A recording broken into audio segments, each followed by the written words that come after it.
রহমানির রহিম আমাদের ইউটিউব চ্যানেলের পক্ষ থেকে অনেক অনেক শুভেচ্ছা অভিনন্দন এবং মোবারকবাদ।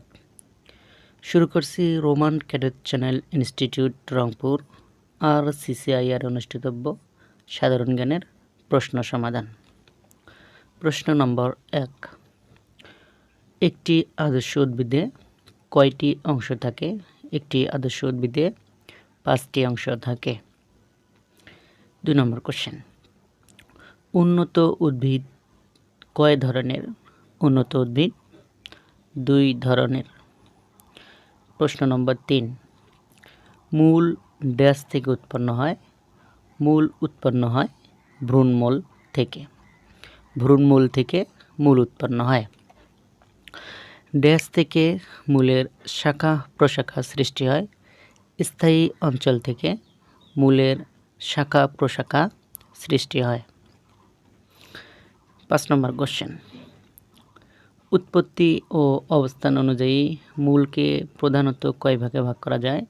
উৎপত্তি ও অবস্থান অনুযায়ী মূলকে 2 ভাগে ভাগ করা যায়।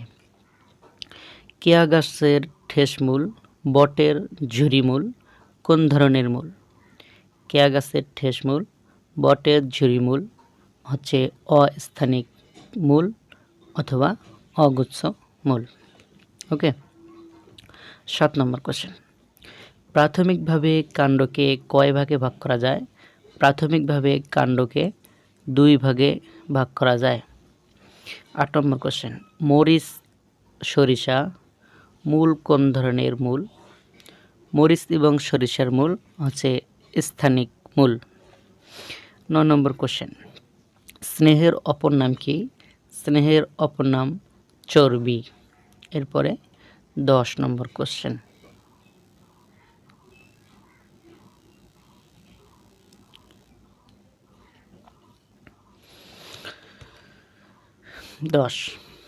কোন ভিটামিনের অভাবে রাতকানা রোগ হয়? ভিটামিন A এর অভাবে রাতকানা রোগ হয়। 11, পিঁপড়ার কামড়ে কোন অ্যাসিড থাকে? পিঁপড়ার কামড়ে থাকে ফরমিক অ্যাসিড। 12 নম্বর কোশ্চেন, আদর্শ খাদ্য বলা হয় কাকে? আমরা আদর্শ খাদ্য দুধকে বলে থাকি। 13, গরিবের মাংস বলা হয় কাকে? গরিবের মাংস বলা হয় মসুর ডালকে আমরা গরিবের মাংস বলে থাকি। 14, মানবদেহে কোন পানির পরিমাণ কত? বা মানবদেহে পানির পরিমাণ কত? মানবদেহে পানির পরিমাণ 60 থেকে 70%। 15, চা পাতায় কোন ভিটামিন থাকে? চা পাতায় ভিটামিন B কমপ্লেক্স থাকে। 16, আমাদের বাসা বাড়িতে ব্যবহৃত বিদ্যুৎ প্রবাহের ভোল্টেজ কত? আমাদের বাসা বাড়িতে বিদ্যুৎ প্রবাহের ভোল্টেজ 220 ভোল্ট। 17 নম্বর কোশ্চেন, কোন কোন ভিটামিন পানিতে দ্রবণীয়? পানিতে দ্রবণীয় ভিটামিন হচ্ছে ভিটামিন B এবং C। 18, গ্রিক সভ্যতা গড়ে ওঠে কত অব্দে বা কত সালে গ্রিক সভ্যতা গড়ে উঠেছিল? গ্রিক সভ্যতা গড়ে উঠেছিল খ্রিস্টপূর্ব 800 অব্দে। জুলিয়াস সিজার কে ছিলেন? জুলিয়াস সিজার ছিলেন একজন রোমান সম্রাট। জুলিয়াস সিজার কে ছিলেন?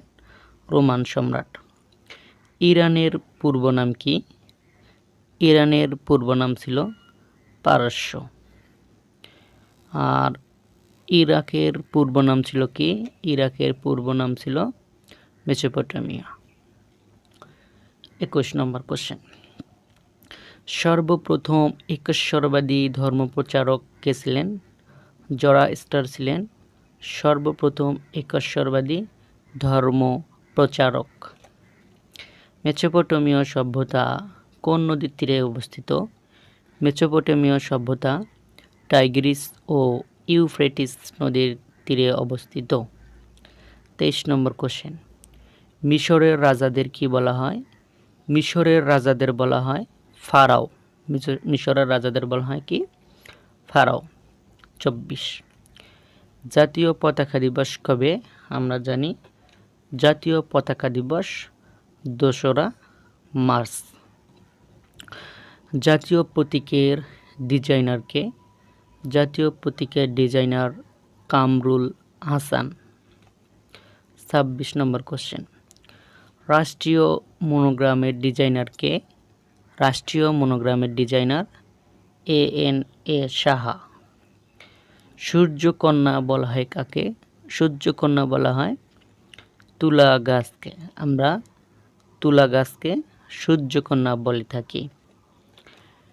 এরপরে 28 নম্বর কোশ্চেন হচ্ছে, পৃথিবীর বদ্বীপ বলা হয় কাকে? পৃথিবীর বদ্বীপ বলা হয় বাংলাদেশকে। আর বাংলাদেশের বদ্বীপ বলা হয় কাকে? সুন্দরবনকে। ওকে। এরপর হচ্ছে 29 নম্বর কোশ্চেন, প্রথম সাইবার সিটি জেলাটির নাম কি? প্রথম সাইবার সিটি জেলাটির নাম সিলেট। 30 নম্বর কোশ্চেন, হিমালয়ের কন্যা বলা হয় কোন জেলাকে? হিমালয়ের কন্যা বলা হয় পঞ্চগড়কে। আমরা জানি পঞ্চগড় হচ্ছে সর্ব উত্তরের জেলা। 31 নম্বর কোশ্চেন হচ্ছে, কম্পিউটারের মস্তিষ্ক বলা হয় কাকে? কম্পিউটারের মস্তিষ্ক বলা হয় সিপিইউকে। সিপিইউ এর পূর্ণরূপ হচ্ছে সেন্ট্রাল প্রসেসিং ইউনিট। ফাংশন কি কতটি? ফাংশন কি হচ্ছে 12টি। 33 নম্বর কোশ্চেন, বিশ্বে ইন্টারনেট চালু হয় কত সালে? বিশ্বে ইন্টারনেট চালু হয় 1969 সালে। আর বাংলাদেশে ইন্টারনেট চালু হয় 1996 সালে। 34 নম্বর কোশ্চেন, বর্তমান মাইক্রোসফটের সিইও কে? বর্তমান মাইক্রোসফটের সিইও হচ্ছে সত্য নাদেলা।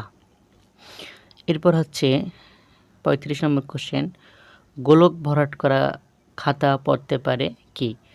গোলক ভরাট করা খাতা পড়তে পারে হচ্ছে OMR। OMR হচ্ছে গোলক ভরাট করা খাতা পড়তে পারে। OMR পুনরূপ হচ্ছে অপটিক্যাল মার্ক রিডার। 36 নম্বর কোশ্চেন, বাণিজ্যিক ভিত্তিক প্রথম কম্পিউটারের নাম কি? বাণিজ্যিক ভিত্তিক প্রথম কম্পিউটারের নাম ইউনিভ্যাক। ইউনিভ্যাক হচ্ছে বাণিজ্যিক ভিত্তিক প্রথম কম্পিউটারের নাম। এরপর হচ্ছে পূর্ণরূপ। পূর্ণরূপ হচ্ছে পূর্ণরূপ লিখতে বলছে হচ্ছে VDU RAM RAM ROM ROM।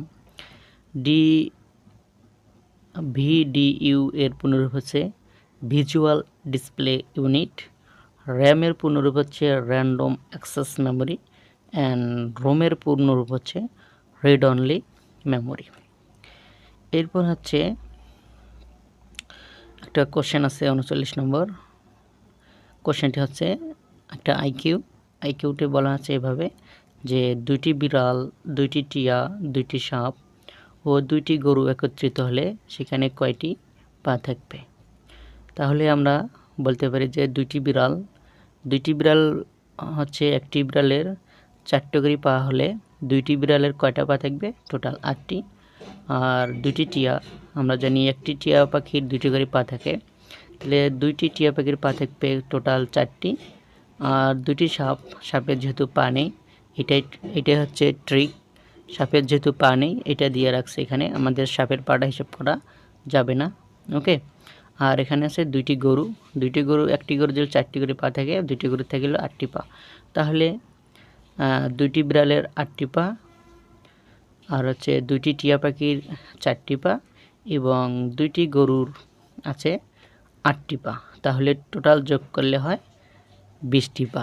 এই ছিল আমাদের কোশ্চেনের সমাধান। যদি আমাদের ভিডিওটি ভালো লাগে তাহলে লাইক, কমেন্ট, শেয়ার দিয়ে পাশে থাকবেন। ধন্যবাদ সবাইকে।